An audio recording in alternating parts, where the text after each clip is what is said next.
우리가 4대강이라고 하면 한강, 금강, 낙동강, 영산강을 4대강이라고 하는데요. 저는 이제 그 내용 알긴 아는데 네. 일반 시민들은 녹조라떼 하면 낙동강 요거만 생각하잖아요. 네, 영산강 수준이 네. 어느 정도예요? 영산강의 수질은 지금 5등급 정도 되는 것 같습니다. 5등급이면 농업용수로도 쓰기 어렵다라고 보통 얘기를 합니다. 네, 성명서 읽어주기 또 시간이 다가왔습니다. 수질 따로 수량 따로 하천관리 이원하는 광주시 행정조직 개편안에 대해서 반대한다라는 성명서를 바로 어제 내셨나요? 그제 내셨나요? 어제 냈습니다. 어제 내셨죠?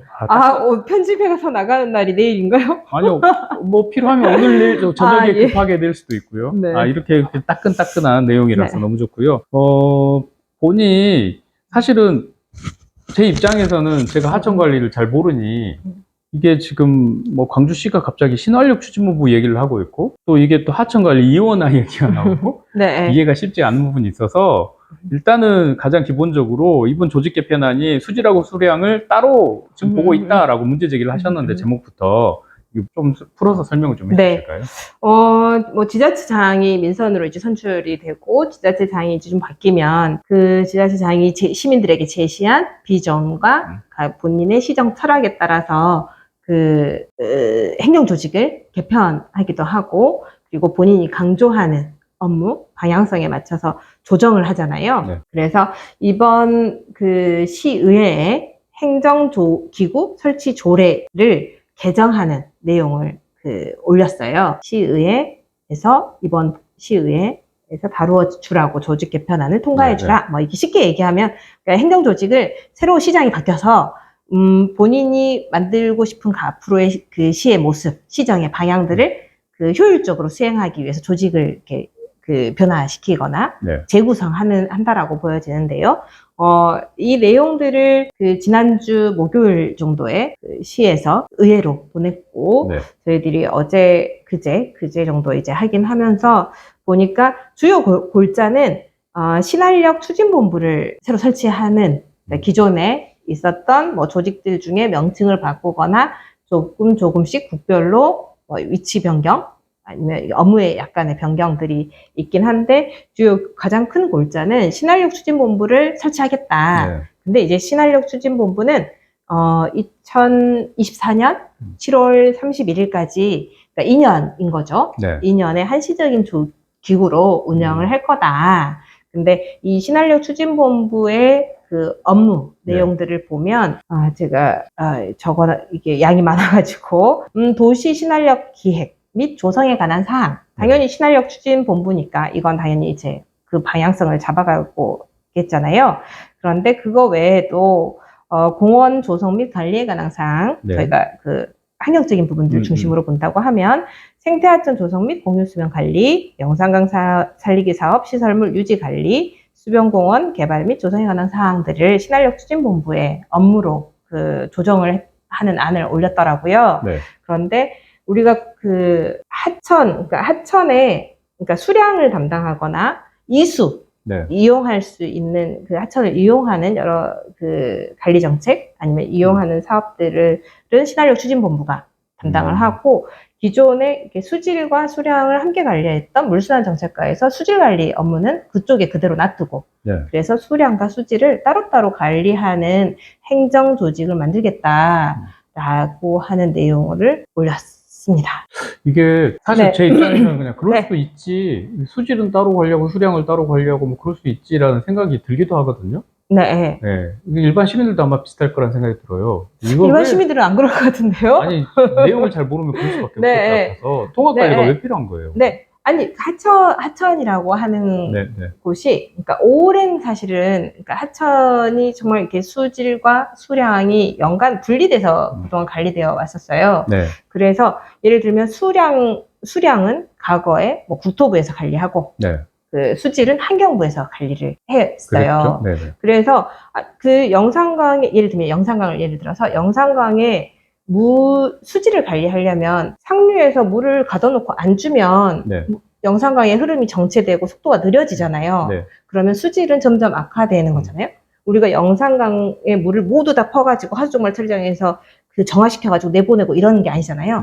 자연에서 나오는 물들이 상류에서부터 쉽게 얘기하면 상류에서부터 쭉 흘러 들어와서 영산강을 이렇게 본류를 지나서 네. 바다로 가는데 상류마다 댐이 있어요. 우리 말씀하시는 거죠? 아니 이제 수량을 이야기하기 위해서 그 담양에 가면 담양호, 장성호, 강주호 그렇죠. 근데 그 이 저수지에서 그 수량을 관리하는 부서와 수지를 관리하는 부서가 나누어져 있으면 네. 수량은 내가 이 물을 수지를 위해서 내보내주지 않는 거죠. 그래서 이걸 그러니까 영산강의 물의 수지를 관리하기 위해서는 물의 양도 필요해요. 네. 근데 이게 부서가 나눠져 있으면 이게 따로따로 관리가 되는 거잖아요. 네. 그래서 우리는 강이라고 하는 건 기본적으로 건강하게 가장 건강한 게 뭐 주변에 있는 하천 생태계도 중요하지만 물이 강물이 맑게 흘러가야 되잖아요. 네. 근데 흘러갈 수 없게 만드는 거죠. 그래서 수량과 수지를 분리했을 때는 사실은 강이 갖고 있는 여러 기능들 중에 그 기능을 못하게 되는 경우, 이게 오랫동안 경험해 왔었고, 물관리 1호나 물통합관리라고 하는 것들은 2018년에 통합 물관리 정책 이제 하겠다. 오랫동안 예를 들면 댐은 수자원공사나 농어촌공사가 관리하고 수질은 환경부가 관리하는데 수질에 물의 양이 필요하거든요. 물이 흘러 들어와야지 수질이 관리가 될 거 아니에요. 그래서 이게 통합적 관리를 하지 않는 한 강의 회복, 강이 점점 오염되어 가고 있을 때 강의 회복들은 어렵다. 해서 오랫동안 요구해왔던 문제예요. 그래서 2018년에 통합 물관리로 이제 수자원공사도 환경부로 오고, 그 다음에 오면서 수량과 수질을 함께 관리하는 체계를 만들었고, 광주시 역시도 2020년에 물순환 정책과를 만들어서 과거에 뭐 건설행정과에 있었던가요? 그쪽 다른 부서에, 다른 국에 있었던. 그렇죠. 건설행정과에 하천팀이 있었죠. 네, 그 팀을 환경생태국 쪽으로 옮겨서 통합적으로 수질과 수량을 같이 관리하는 체계로 왔었습니다. 그래서 그 체계로 운영한 지 지금 불과 2년밖에 되지 않았거든요. 근데 다시 또 2년의 한시적인 조직에 하천의 수량 아니면 하천과 관련한 치수와 이수가 함께 가야 되는데 이수 부분들은 저쪽에서 다루거나 분리시키는 부분은 문제가 있다라고 생각을 했습니다. 제가 이제 이걸 이렇게 통합 관리에 대해서 왜 여쭤봤냐면 환경단체들이나 많은 이제 강 살리기 운동하시는 분들이 통합 관리가 필요하다고 말씀하시고 실제 뭐 집회하는 것도 여러 번 봤는데 조금 안타까웠던 점은 뭐였냐면 왜 통합 관리를 해야 되는지에 대한 명확한 이해가 부족한 경우가 많거든요. 저 같은 경우도 언뜻 연결이 잘 안 될 때가 있어요. 그래서 당연히 환경단체들이 주장하는 것이 나쁜 일은 아니기 때문에 그냥 동조하면서 찬성하는 부분도 있긴 하지만 좀 그러셨어요? 네. 아니, 저는 그러니까 합리적으로 항상 판단하시는 줄? 당연히 판단은 하고 이해는 하는데 일반 시민들에게 설명을 하려면 복잡하더라고요. 이게. 그래서 방금 말씀하시는 그 부분도 설명의 한 축이 될 수 있겠다는 생각이 들었어요. 쉽게 얘기하면 더 간단하게 더 간단히 얘기해 주시면 더 좋고요. 그러니까 예를 들면 수량과 수질이 따로 관리되면 하천에는 물이 흘러야 되잖아요? 물이 고여있으면 저수지인 거잖아요. 그렇죠. 근데 하천은 물이 흘러가서 바닷가에 쭉 상류, 중류, 하류를 거쳐서 바다로 물이 흘러가야 되는데 하천 유지 용수를 내보내주지 않아요. 그렇죠. 그러다 보니까 물이 흐르다가 막혀요. 멈춰요. 정체돼요. 정체되게 되면 강 바닥에서부터 계속 이제 쌓이고 태적물들이 쌓이고 태적물이 쌓이면서 또 물은 오염되고 그래서 강물이 흘러갈 수 있도록 해주기 위해서는 수량이 필요하다는 거죠. 그래서 제가 여기서 궁금한 점은 아까 말씀하신 위에서 댐을 관리하는 부서들과 그러니까 이게 통합 관리가 안 됐을 때 나타난 문제들이긴 한데 한편으로는 물이라는 것은 중요한 자원이기 때문에 수자원 입장에서는 관리하는 입장에서 이 자원을 빨리 내려보내는 게 좋지 않을 거라 판단을 하면 당연히 안 보낼 것 같거든요. 근데 그걸 통합적으로 관리하면 그걸 판단을 종합적으로 할 수 있는 거잖아요. 수질과 수량을 종합적으로 판단해야 되는데 통합 관리가 아니라 이원화되어 있으면 사실은 이렇게 정부 지금 정부 부처로 본다고 하면 이걸 협의하고 논의하는데 너무 많은 변수들과 결정의 단위들이 있고 각 부서의 이해관계에 따라서 판단이 되는 거죠. 근데 그러니까 하천을 중심으로 한 하천의 기능 회복, 수질 회복, 건강성 회복 측면에서 통합적으로 관리한다라고 하면 필요한 때 하천 유지를 위해서 용수를 흘려보내거나 하는 것들이 좀 더 빠르게 이루어질 수 있잖아요. 논의하다가 사실 그 시기를 다 지나버릴 수 있는 거잖아요. 그렇죠. 지금 저 여기서 갑자기 궁금한 점이 영산강 현재 상태가 어떤가요? 제가 어제 이 성명서를 쓰면서 영산강의 수질을 조사하고 네. 뭐 데이터들을 올리는 사이트 이름이 생각이 나지 않는데요. 네네. 환경부 사이트가 있습니다. 그 사이트에 보니까 그러니까 영산강은 4대강 중에서 최악의 수질을 가지고 있습니다. 뭐 낙동강, 4대강이라고 하면 한강, 금강, 낙동강, 영산강을 4대강이라고 하는데요. 저는 이제 그 내용 알긴 아는데 네. 일반 시민들은 녹조라떼 하면 낙동강 요거만 생각하잖아요. 네, 영산강 수준이 네. 어느 정도예요? 영산강의 수질은 지금 5등급 정도 되는 것 같습니다. 5등급이면 농업용수로도 쓰기 어렵다라고 보통 얘기를 합니다. 인터넷 사이트에서 환경부 사이트에서 확인한 걸 보면 그러니까 영산강하고 항룡강하고 합류하는 지점이 강산이라고 하는 지점에 네. 조사를 하고 있더라고요. 네. 매월 정기적으로 조사를 하고 있는데 그 지점의 수질 목표가 BOD 5ml per 리터, 네. 미리그램 per 리터. 한 2등급에서 3등급 사이 뭐 이 정도 되는 것 같습니다. 근데 이걸 초과한 12, 10, 뭐 11, 뭐 이게 4월 이후에 지금 지속되고 있더라고요. 그러면 사실 그러니까 3등급 이상인 건 영산강의 수질은 3등급 이상이고 뭐 4등급, 5등급 정도의 수질들을 유지하고 있는 상태인데 이거는 농업용수로도 쓰기 어렵고 그렇죠. 공업용수로도 쓰기 어려운 수질 상태입니다. 그런 상황이면 그 성명서에서 이런 말씀하셨어요. 기후위기 시대에 성명서에는 이제 하천을 바라본 관점이라고 얘기하셨는데 네. 기후위기 하면 우리가 이제 기상 예측이 안 되기 때문에 자연재난이나 뭐 이런 어려움들이 있을 것 같긴 해요. 또 이제 또 지금 가뭄이기도 하고 또 최근에 또 장마가 잠깐 있기도 했고 뭐 이런 거 따지면 하천에서의 바라보는 관점이나 관리하는 것이나 방식이나 이런 게 달라져야 될 것 같은데 어떻게 생각하십니까? 하천에 하천이 친수 공간을 가지고 인간이 이용할 수 있는 시설들도 일정 정도 뭐 필요할 수 있죠. 네. 왜냐하면 자연을 느낄 수 있는, 특히 도심을 지나는 영산강에 우리가 자연을 느낄 수 있는 공간이잖아요. 네. 그래서 접근할 수 있도록 일정 정도 이용 공간들을 만들 수는 있지만 이 영산강은 우선 지금 필요한 것들은 뭐 수질의 개선과 자연성의 회복이라고 하는, 사실 많이 망가져 있는 상황이기 때문에 죽산보나 승천보, 4대강 사업, 죽산보를 비롯한 4대강 사업들을 하면서 만들어졌던 이런 인공 구조물들이 앞으로의 기후위기 시대, 뭐 폭우라든가 이런 것들이 닥쳤을 때 우리 몇 년 전인가요? 한 2년 전에 용봉동 일대랑 무릉도 일대가 잠겼던, 사실은 과거보다 이 홍수나 홍수의 빈도들이 높아졌기 때문에 강이 스스로 이렇게 자연성을 회복하고 뭐 폭우나 이런 것들을 충분히 완충할 수 있는, 그게 사람들이 도시화 시켰던 인공 공간들로 침범하지 않고 강이 그러한 기능들을 완충해 줄 수 있는 단어가 있는데요. 할 수 있는 기능을 가질 수 있도록 하는 게 사실은 우선 먼저 선행돼야 되는데, 그런 부분들이 없다고 보면 사실 몇 년 전에 뭐 작년에 비가 많이 오지 않아서 다행이다, 이렇게 한 해 한 해 그냥 다행이다라고 하는 게 아니라, 그러한 기후 위기의 이상 기후로 발생하는 문제들을 사실은 완충해 줄 수 있는 영산강의 기능들을 중심으로 생각해야 된다고 판단합니다.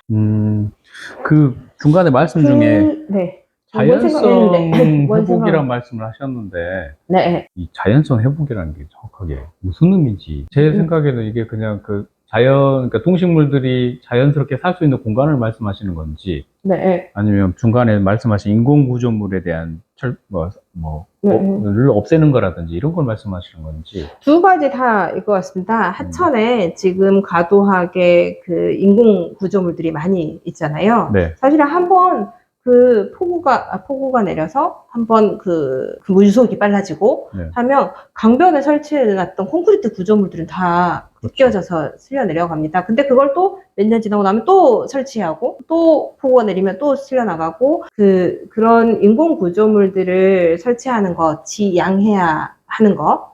그래서 원래 강에 인공 구조물이 있지는 않았으니까. 그러나 인간의 뭐 안전과 생명을 위해서 필요한 시설물들이라고 하면 그걸 여러 가지 홍수 빈도나 이런 것들을 계산해서 설치를 하잖아요.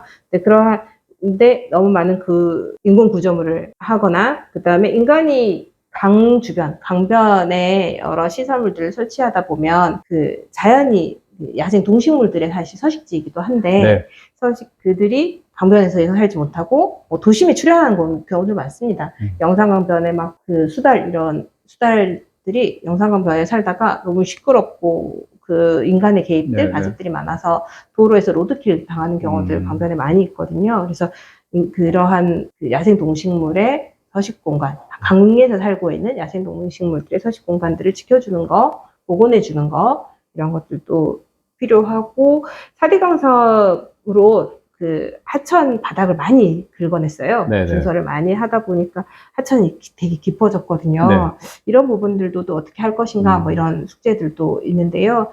강의 옛 모습들을 점점, 그러니까 이거 강을 직강화하면서 그 주변에 미치는 홍수 피해 이런 것들 우리가 이미 너무 많이 경험했거든요. 그래서 강의 옛 모습이 사실 오랜 세월 동안 사실 인간의 주거지와 강이 공존하면서 함께 이제 했던 그런 모습들을 100% 복원할 수는 없어요. 지금 이미 도시화가 많이 진행됐기 때문에. 그렇지만 자연재해에 그 강이 할 수 있는 기능들을 하기 위해서는 자연성을 회복하는 것들이 그 인공 구조물을 없애거나 아니면 야생 동식물이 서식할 수 있는 공간들을 지켜주거나 하는 두 가지의 같은 의미들을 갖고 있다라고 보여집니다. 그러면 이게 다시 원래 주제로 잠깐 돌아가서 이제 만약에 이 조직 개편안이 그대로 통과되면 신한력 추진본부에서 수량 관리를 하는 것처럼 되는데 하는 걸로 될 것 같은데 여기 이 경우에 어떤 우려들이 예상되시나요? 그러니까 아까 수량과 수질 그리고 치수와 이수가 함께 그 검토가 돼야 되는데 그 지금 뭐 수량보다는 아마 지금 생태하천의 조성, 공유 수면 관리, 하천 점용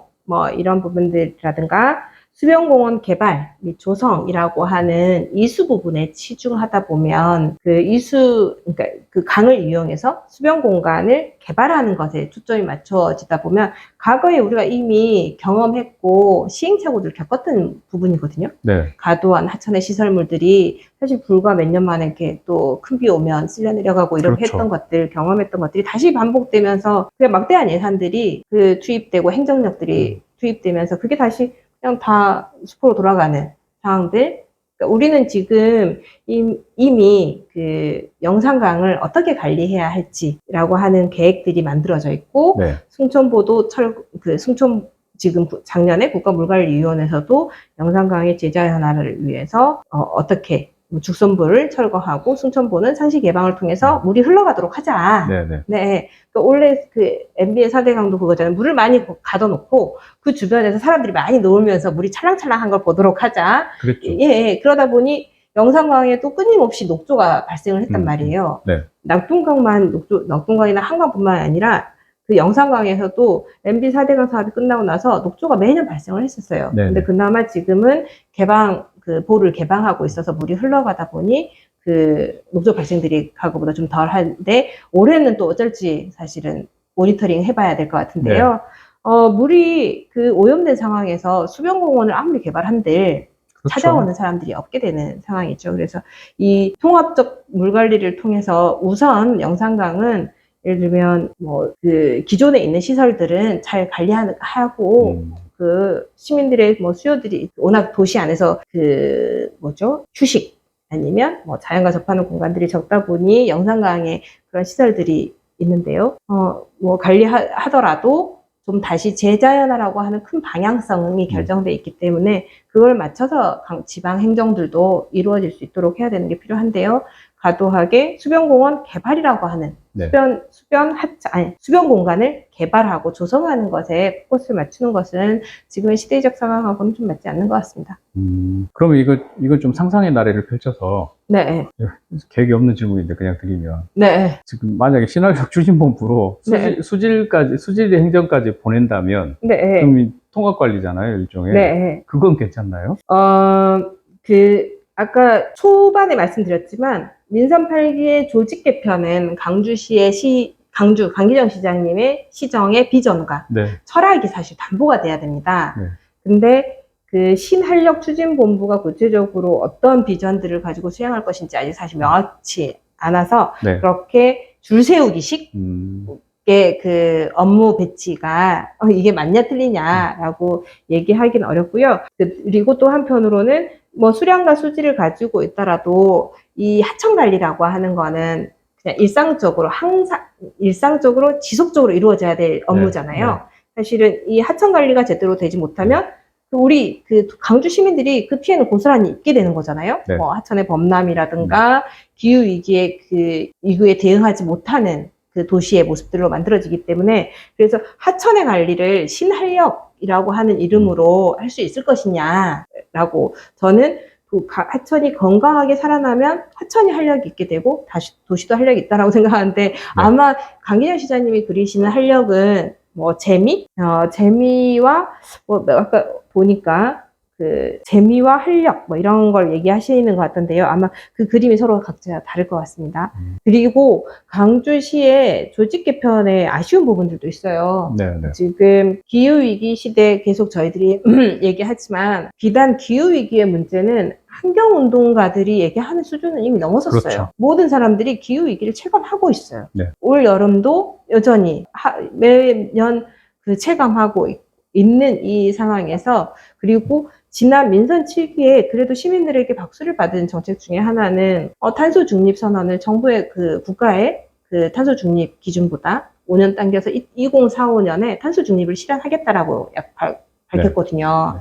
그래서 이 좋은 정책들은 사실은 다시 이어야 하고, 그리고 시민들의 기후위기 문제는 그 이제 미래의 문제가 아니라 지금 당장 오늘의 문제이기 때문에 민선 8기 4년 동안 이 문제를 끊임없이 안고 고민하고 실행해 나가야 되는 부분인데, 지금 조직 개편 안에 보면 그 탄소 중립의 문제, 에너지 전환의 문제, 기후위기 대응에 대한 부분들은 눈에 띄지 않는 것 같습니다. 좀 더 강력하게 그 시장님이 관심 가지고, 더 많은 관심을 가지고 우리가 그 탄소 중립을 위해서, 아니면 기후위기 대응을 위한 다양한 정책들이 필요한데, 그런 부분들이 눈에 보이지 않아서 좀 아쉽고, 강기정 시장님이 기후위기 문제에 대해서 관심을 가지고 살펴봐 주시면 좋겠습니다. 네. 자, 마지막으로 혹시 하실 말씀 있으신가요? 갑자기 연결해서 이야기해보면, 사실 그 도로를 도시 안에서 차량을 이용하면 잘 모를 수도 있어요. 걸어가다 보면, 대중교통을 이용하기 위해서 걸어가다 보면 정말 이 도시 안의 공간이 뭐 열대야라든가 열섬이라든가 그 다음에 그 날로 심각해지는 더위의 문제들을 체감할 수가 있거든요. 그리고 더 걷다가 그나마 작은 공원이라도 하나 있으면 그 아래에서 시원함을 느껴요. 그래서 도시에서 답은 걸으면 다 찾을 수 있을 것 같거든요. 그래서 시장님이 좀 많이 걸으셨으면 좋겠습니다. 알겠습니다. 네, 이렇게 해서 수질 따로 수량 따로 하천관리 이원화하는 강주시 행정조직 개편 반대한다라는 성명서의 내용을 가지고 긴 이야기를 한번 들어봤습니다. 중구난방 하천 갔다가 영산강 갔다가 또 뭐 조직 개편 안 가지고 또 얘기하고, 마지막에 이제 걷는 이야기까지 잠깐 했는데, 아마 편집 과정에서 좀 정리가 되겠지만 쭉 들어보시면 이해는 될 거라 생각합니다. 오늘도 긴 시간 내주신 우리 이경희 차장님 감사드리고 이상으로 마치겠습니다. 감사합니다. 네, 고맙습니다.